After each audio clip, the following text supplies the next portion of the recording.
अस्सलाम वालेकुम स्टूडेंट्स। इस वीडियो में हम बात करेंगे ट्रीटमेंट ऑफ अमीबियासिस के बारे में। ठीक है, सबसे पहले ना आप इसमें इस डायग्राम को समझें। ये जो डायग्राम है इसमें ना ये जो बेसिकली ये क्या है, इसकी ये जी आई टी की क्या है, ये गट की क्या है, ये ल्यूमेन है। ठीक है, उसके बाद ये जो पूरा स्ट्रक्चर है ये वाला, ये बेसिकली ये क्या है, इसकी वॉल है। ठीक है, ये जी की वॉल है। अब देखें जो एंटमीबा हिस्टोलाइटिका है उसके जो ना गट में दो जो ना आपके पास क्या, एक सिस्ट फॉर्म भी होता है, एक ट्रोफोजाइट फॉर्म भी होता है। ये क्या है, इसका सिस्ट फॉर्म है, ये इसका क्या है, ट्रोफोजाइट फॉर्म है। ये जो ना सिस्ट आपके पास यहाँ पर फिर ना ट्रोफोजाइट में जो ना कन्वर्ट हो जाता है। ठीक है, लेकिन जब ये इस ल्यूमिन के फेज़ में ही हो, लेकिन जब ये ल्यूमिन वाले फेज़ में ही हो, तो जो ड्रग्स इसके ल्यूमिन में ही इसके ऊपर अटैक करें, उन ड्रग्स को हम ल्यूमिनल अमीबिसाइड बोलते हैं। लाइक इसमें आपके पास क्या आता है, पेरोमोमाइसिन एंड आइडोक्विनोल आता है। ठीक है, अगर ये जो आपके पास ये ट्रोफोजाइट है, ये ट्रोफोजाइट अगर आपके पास क्या इसके वाल में ना आपके पास क्या माइग्रेट कर जाएं, और जो ड्रग्स इसकी वाल वाल सिर्फ वाल में ही आपके पास जीआईडी के वाल में इसके ऊपर अटैक करें, तो उसको हम सिस्टेमिक अमीबिसाइड बोलते हैं। लाइक क्लोरोक्विन इसमें आता है, डायहाइड्रोएमेटिन आता है और एमेटिन आता है हमारे पास। उसके बाद ये जो ट्रोफोजाइट है ये अगर लिवर में चले जाएँ, और ये लिवर में यहाँ पर लिवर एब्सेस करवा रहे होते हैं। ठीक है, तो जो ड्रग्स इसके इस सिस्टेमिक आपके पास क्या सिस्टेमिक इफेक्ट भी हो, और आपके पास क्या उसका जो ना आपके पास क्या जो ना ह्यूमन के ऊपर भी ना उसका अटैक हो, सिस्टमिक उसका भी जो ना आपके पास क्या इफेक्ट हो, सिस्टमिक जो ना उसके ऊपर क्या किलिंग भी हो और ल्यूमिनल किलिंग भी हो, तो उसको हम बोलते हैं क्या, मिक्स्ड ल्यूमिनल एंड सिस्टमिक अमीबिसाइड। उसमें आपके पास क्या मेट्रोनिडाजोल आता है और टेनेडाजोल आता है। ठीक है, तो इस डायग्राम को आपने क्लियर तरीके से ना आपने जो ना देखना है। ठीक है, ये हो सकता है ओस्पीज़ में लगे। ठीक है, बेसिकली ये लिपिन कोड का ही डायग्राम है। उसके बाद आपके पास क्या आता है, आइडोक्विनोल आता है। आइडोक्विनोल बेसिकली इसमें ना मैंने आपको इसका बता दिया कि ये कौन सा अमीबिसाइड है। उस तो इसमें सिर्फ आपको बस इसके एडवर्स इफेक्ट याद करने हैं। लाइक इसके रैशेज एडवर्स इफेक्ट में आते हैं, डायरिया आता है, पेरिफेरल न्यूरोपैथी आता है, ऑप्टिक न्यूराइटिस आती है।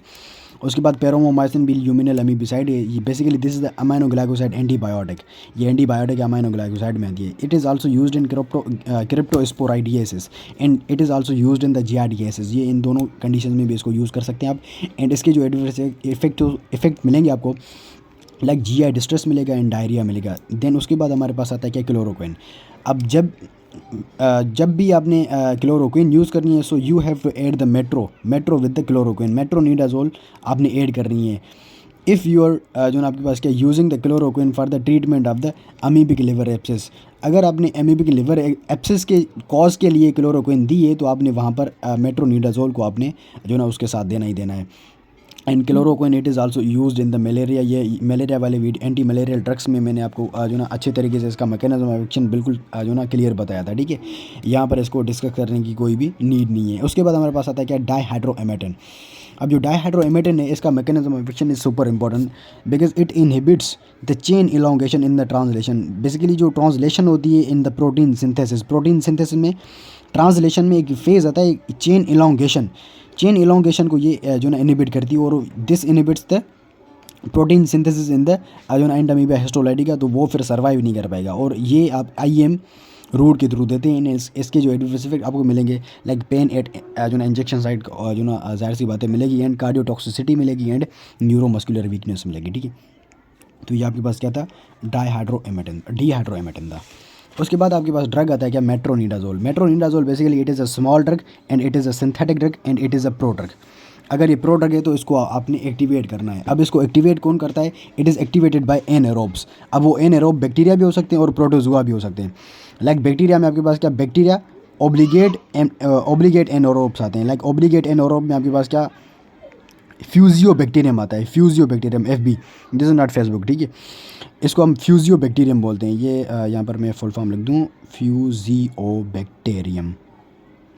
ठीक है, और उसके बाद आपके पास बैक्टीरियोइड्स स्पीशीज़ आती हैं और क्लोस्ट्रिडियम डिफिसाइल आता है। ठीक है, ये ओब्लिगेट्स एनारोब्स आते हैं जिनमें ये एक्टिवेटेड हो जाती है।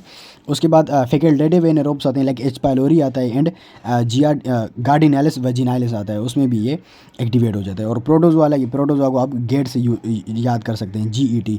G is for giardia lamblia, E is for entamoeba histolytica, T is for trichomonas vaginalis. ठीक है, तो इसको आप इस तरीके से याद कर सकते हैं। ठीक है, इनमें हम अच्छा ये जो बैक्टीरिया इनमें अगर ये एक्टिवेट हो रहा है, तो इन सारों के इन्फेक्शन में इसको यूज़ करेंगे। ठीक है, ये सिंपल होगा, इसका यूज़ भी यहाँ पर हो गया हमारा। ठीक है, उसके बाद इसका मैकेनिज्म ऑफ एक्शन देखें, दिस इज़ जो ना आपके पास क्या, ये थोड़ा सा कूल सा है। ठीक है, ये इसका ना स्ट्रक्चर है मेट्रोनिडाजोल का। इसमें इमीडाजोल रिंग होती है। ये इसका कार्बन नंबर 1, ये carbon number 2, carbon number 3, carbon number 4, ये इसका कार्बन नंबर 5। कार्बन नंबर 5 पर इसके ऊपर ना यहाँ पर नाइट्रोजन ग्रुप होता है।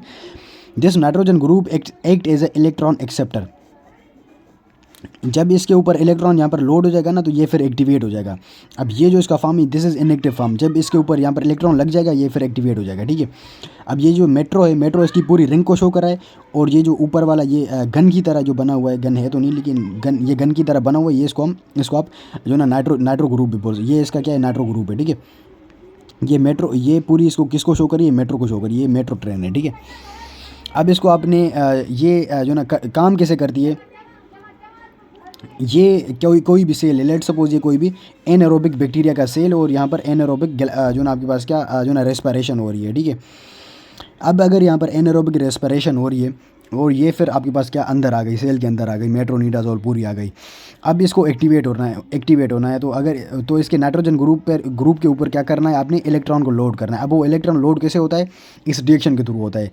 बेसिकली यहाँ पर होता क्या है, पायरुवेट कन्वर्ट होता है किसमें, पायरुवेट कन्वर्ट होता है किसमें, एसिटाइल CoA में। अब इस रिएक्शन में आपके पास क्या होता है, फेरिडॉक्सिन जो कि ऑक्सीडाइज्ड स्टेज में होता है, वो फिर कन्वर्ट हो जाता है किसमें, रिड्यूस्ड स्टेज में, ठीक है। फेरिडॉक्सिन ऑक्सीडाइज्ड स्टेज में से रिड्यूस्ड स्टेज में कन्वर्ट होता है इस रिएक्शन के थ्रू। जब ये पायरुवेट कन्वर्ट होता है किसमें, एसिटाइल CoA में। इसके ऊपर यहाँ पर एंजाइम कौन सा होता है, pyruvate ferredoxin oxido reductase. Pyruvate ferredoxin oxido reductase. Basically ये एंजाइम हमारे ह्यूमन में नहीं होता। बेसिकली ये जो रिएक्शन है ह्यूमन में कौन करवा रहा होता है, लैक्टेट डिहाइड्रोजिनेज करवा रहा होता है, तो इसीलिए ये ह्यूमन सेल में एक्टिवेट नहीं होता। अब ये जो फेरिडॉक्सिन रिड्यूस्ड स्टेज में आ गया, इसके ऊपर इलेक्ट्रॉन लोड है। दिस इलेक्ट्रॉन इज़ जो ना आपके पास क्या loaded on to the nitro group of the metronidazole. ये आपके पास क्या यहाँ से शेयर हो जाएगा to the nitro group of the metronidazole, और ये फिर यहाँ पर इनएक्टिव स्टेज में से यहाँ पर एक्टिवेटेड स्टेज में आपके पास क्या आ जाएगी। और ये फिर यहाँ पर ये जब ये एक्टिवेटेड स्टेज में आ जाएगी तो ये ना यहाँ पर आपके पास क्या फॉर्म करवा रही होती है पता है, ये नाइट्रोसो फ्री रेडिकल्स फॉर्म करवा रही होती है, ऑक्सीजन फ्री रेडिकल्स फॉर्म करवा रही होती है। जो भी फ्री रेडिकल्स होते हैं वो फॉर्म करवा रही होती है, और यहाँ पर ये इसके डीएनए के ऊपर अटैक करती है, और डीएनए के ऊपर जब अटैक करेगी तो यहाँ पर इसके सेल में पूरे में डेथ हो जाएगी। This is how metronidazole works. ये इसका मैकेनिज्म ऑफ एक्शन है, ठीक है। उसके बाद इसका आप जो ना आपके पास इसकी फार्मेकोकाइनेटिक्स पर आ जाएं। इसकी फार्मेकोकाइनेटिक्स में आपके पास क्या आता है, ये आप ओरल रूट के थ्रू देते हैं। अब जब इसको आपने ओरल रूट के थ्रू देना है तो आपने ना इसमें ऐड करना है क्या, ल्यूमिनल अमीबिसाइड लाइक कौन से थे, पेरोमोमाइसिन था, और आपके पास क्या दूसरा आपके पास क्या था, आइडोक्विनोल था, ठीक है। तो उनमें से आप कोई भी इसमें यूज़ कर सकते हैं। और इसमें जब भी आप देंगे तो ये जो मेट्रोनिडाजोल है ये आपके पास क्या लिवर में आएगी। लिवर में इसकी जो ना मेटाबॉलिज्म कैसे होती है, मेटाबॉलिज्म सबसे पहले इसकी ऑक्सीडेशन होगी, ऑक्सीडेशन के बाद इसकी ग्लूकोरोनाइडेशन होगी, ग्लूकोरोनाइडेशन के बाद ये आपके पास क्या यूरिनरी ट्रैक्ट के थ्रू एक्सक्रीट आउट हो जाएगा। और ये ब्रेस्ट मिल्क में भी जो ना आपके पास क्या इसकी कॉन्सेंट्रेशन आपको मिलेगी, सेमिनल फ्लूइड में भी मिलेगी, एंड सलाइवा में भी मिलेगी, एंड CSF में भी इसकी आपको थोड़ी बहुत जो है ना कंसंट्रेशन आपको मिलेगी, ठीक है। तो ये होता है। और इसकी फिनोबार्बिटल्स जो होते हैं और फिनोबार्बिटल इसकी मेटाबॉलिज्म को बढ़ाते हैं। ये मेटाबॉलिज्म यहाँ पर मैंने नीचे लिखा है, ये बेसिकली मेटाबॉलिज्म है, ठीक है। मेटाबॉलिज्म इसकी बढ़ा रहा होता है कौन, फिनोबार्बिटल। और उसकी सिमेटिडीन है, ये इसकी मेटाबॉलिज्म को कम कर रहा होता है। तो ये MCQs में दोनों पूछ सकते हैं आपसे, ठीक है।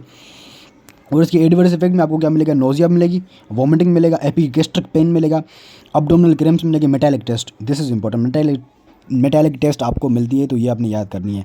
और ओरल मोनिलियासिस आपको मिलेगा, न्यूरोटॉक्सिसिटी मिलेगी, एंड डायसल्फाराम रिएक्शन मिलेगा। ये डायसल्फाराम रिएक्शन आपने इसका नाम याद करना है, ये आपसे वाइवा में पूछ सकते हैं दोनों, ठीक है।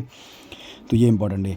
तो ये था आपके पास क्या मेट्रोनिडाजोल। उसके बाद आपके पास क्या आता है, टेनेडाजोल आता है। टेनेडाजोल बेसिकली ये भी अमीबियासिस में यूज़ करते हैं और लिवर एब्सिस में यूज़ करते हैं। लिवर एब्सिस बेसिकली जो आपके पास क्या अमीबिक हो, और उसके बाद आप इसको जियाडियासिस में भी यूज़ करते हैं और ट्रैकोमोनियासिस में भी यूज़ करते हैं इसको, ठीक है।